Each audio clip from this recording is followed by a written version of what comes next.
There are places in this world that are better left unexplored. Hidden deep in forests, far from civilization, some places carry the kind of stories that are whispered in fear. Blackwood Forest was one of those places. Its thick, towering trees, the dense underbrush, and the constant mist that seemed to cover the ground gave it an eerie, foreboding atmosphere. It had earned its reputation over the years, and yet, Mark Mitchell, a skeptic through and through, never once believed the rumors. Mark, a photographer and documentary filmmaker, had spent his entire career traveling to the farthest corners of the earth, capturing rare species for documentaries. He'd heard the stories about Blackwood Forest, but he dismissed them. Witches? Ghosts? Superstition. He believed in what he could see and touch, nothing more. But that would soon change.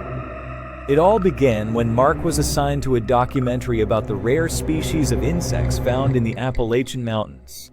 He'd been hired by a channel that specialized in wildlife documentaries, and this was just another job for him.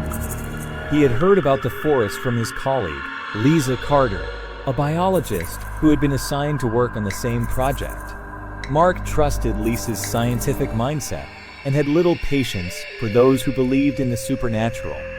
So when she mentioned the strange occurrences around Blackwood Forest, Mark merely shrugged it off. "It's all just local folklore," he'd said dismissively. Lisa, however, wasn't so sure.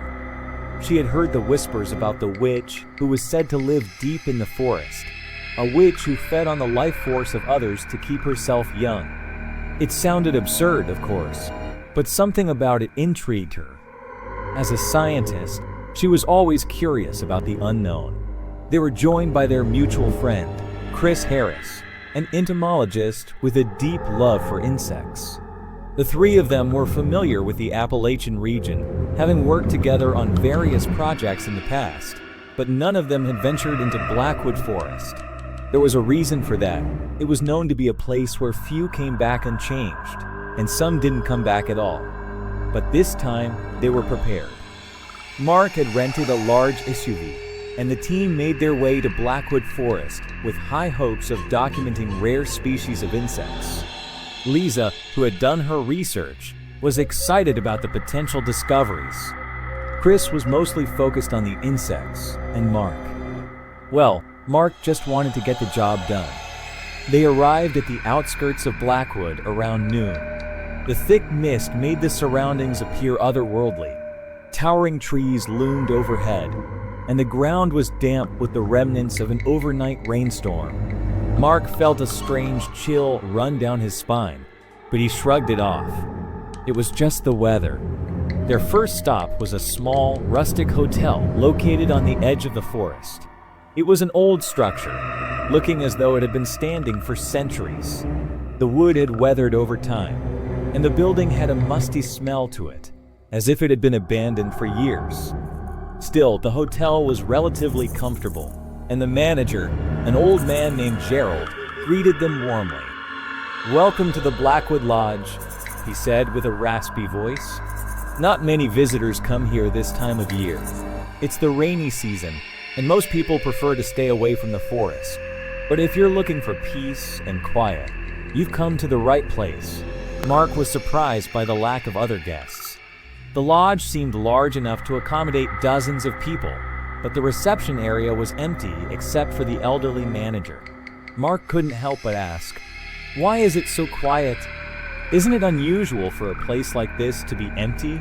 Gerald smiled, though it didn't reach his eyes. "It's the weather. Tourists don't like the rain. But don't you worry about a thing. You'll have the place to yourselves." Mark nodded, though something about the place felt off. Still, he wasn't one to get paranoid about such things. They checked in and headed to their rooms to rest before beginning their documentary the next day. The following morning, the team set off into the forest. The rain had let up, but the air was thick with moisture. The forest was quiet, too quiet. There was no sound of birds or animals. It felt as though the whole forest was holding its breath. Mark felt an uneasy sense of being watched, but he dismissed it as the natural tension that came with working in an unfamiliar place. As the day wore on, they began their search for the rare insect species they had come for. They trekked deeper into the forest, their boots sinking into the soft, wet ground with each step. The forest was dense, with thick trees and twisted vines blocking their path. The deeper they went, the more oppressive the air became. There was something about the forest that felt unnatural, but they pressed on. By the time the sun began to set, they had found little of interest. Lisa had captured a few images of some common species, and Chris had made notes for his research. But the insect they were searching for, a rare species only found in these forests, remained elusive. Exhausted and frustrated, they decided to call it a day and head back to the lodge. As they walked back, the sky darkened quickly, and the air grew colder. Mark couldn't shake the feeling that they were being followed, but each time he turned, there was nothing there. When they arrived back at the lodge, the atmosphere was even more oppressive than before. They sat down to dinner in the small dining room, but none of them had much of an appetite. The silence between them was thick, each person lost in their own thoughts. After a few drinks, they began to talk about their findings. "Maybe we should head out again tomorrow," Lisa suggested. "There are certain areas of the forest that we haven't explored yet." Chris nodded, but Mark wasn't so sure. "I don't know," he said. "There's something off about this place. Have you noticed how quiet the forest is? No animals, no sounds. It's like it's dead." Lisa laughed nervously. "You're just tired, Mark. It's probably just the rain and the season. Animals tend to hibernate or stay hidden during the colder months." But even as she spoke, Mark couldn't shake the feeling that something wasn't right. Later that night, as they were sitting around a small fire outside, a figure appeared in the distance. It was Gerald, the old manager of the lodge. He shuffled toward them, his cane tapping the ground with each step. "You're out here a bit late, aren't you?" Gerald asked, his voice low and raspy. "We were just talking," Mark replied, trying to hide his unease. Gerald took a seat next to them. "You've been to the forest, haven't you?" he asked. "We have," Lisa said, "but we haven't found what we're looking for. It's strange. There's nothing out there." The old man's expression darkened. "It's not the forest you should be worried about. It's the temple." Mark raised an eyebrow. "The temple?" Gerald nodded. "There's an old temple on the hill. Not many people go there. It's said to be cursed. People have disappeared after venturing too close to it. You won't find anything good out there. I can promise you that." Lisa laughed. "It's just superstition. There's no such thing as curses." The old man's face turned pale. "You might not believe in it now, but I've seen things. People who go up there, they don't come back the same." Mark shook his head. "It's just a temple. What's the worst that could happen?" Gerald stood up abruptly. "Don't say I didn't warn you. Just stay away from that hill. If you go there, you'll regret it." With that, he turned and walked back toward the lodge, leaving the three friends in silence. "I think we should go check it out tomorrow," Mark said, his curiosity piqued. "Mark, don't be ridiculous," Lisa replied. "The old man is just trying to scare us. There's nothing out there but ruins." But deep down, Mark wasn't so sure. Something about Gerald's warning felt real.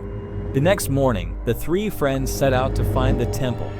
They followed the trail that led to the hill, the fog swirling around them as they made their way up. As they neared the top, they saw it, the temple. It was small, crumbling with age, and overgrown with vines. But what struck them most was the sense of darkness that hung in the air, as if the very ground beneath their feet was soaked in ancient malice. They stepped closer, and Mark's heart began to race. The place felt alive with an energy he couldn't explain. Lisa and Chris were uneasy too, but they continued onward, determined to see it for themselves. As they approached the entrance, Mark noticed strange markings on the stone walls, symbols that seemed to shift and change before his eyes. Lisa ran her fingers over the markings. "These aren't just decorative," she said. These are symbols, protective wards, maybe. Like someone was trying to keep something inside. Mark's stomach churned. Something wasn't right. As they turned to leave, a figure appeared before them. It was a woman, tall and graceful, with a long, sharp nose and eyes that gleamed with a supernatural light. Her hair was dark and flowing, and her skin was unnaturally smooth, as though she were ageless. "You shouldn't have come here," she said softly, her voice like velvet. Before they could react, she stepped aside, revealing the entrance to the temple. The door creaked open on its own, as though beckoning them in. "We're not here to cause trouble," Mark said, but his voice faltered. There was something mesmerizing about the woman. The woman smiled. "It's too late for that. You've already disturbed what's been buried here." Suddenly, everything became clear. This was the witch, the one the villagers had warned about, and they had made a grave mistake by venturing into her domain. The witch stepped forward, and in a blink, everything went dark. When Mark regained consciousness, he found himself back at the lodge. But something was different. The air was thick with a strange energy, and the lodge felt off. Lisa was gone. He searched the lodge frantically, but there was no sign of her. It was as though she had vanished into thin air. Mark's heart raced as he recalled the witch's words. She had warned them, and now it seemed that the curse had come for them. Suddenly, he heard a voice behind him. It was Lisa, but it wasn't her. "You shouldn't have come here," the voice whispered. Mark turned, and to his horror, he saw Lisa, but she was not the same.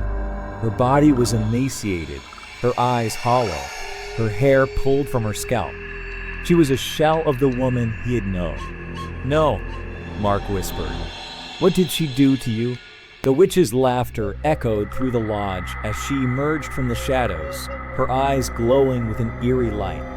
"She is mine now, and you will join her soon." Mark screamed as the darkness closed in around him.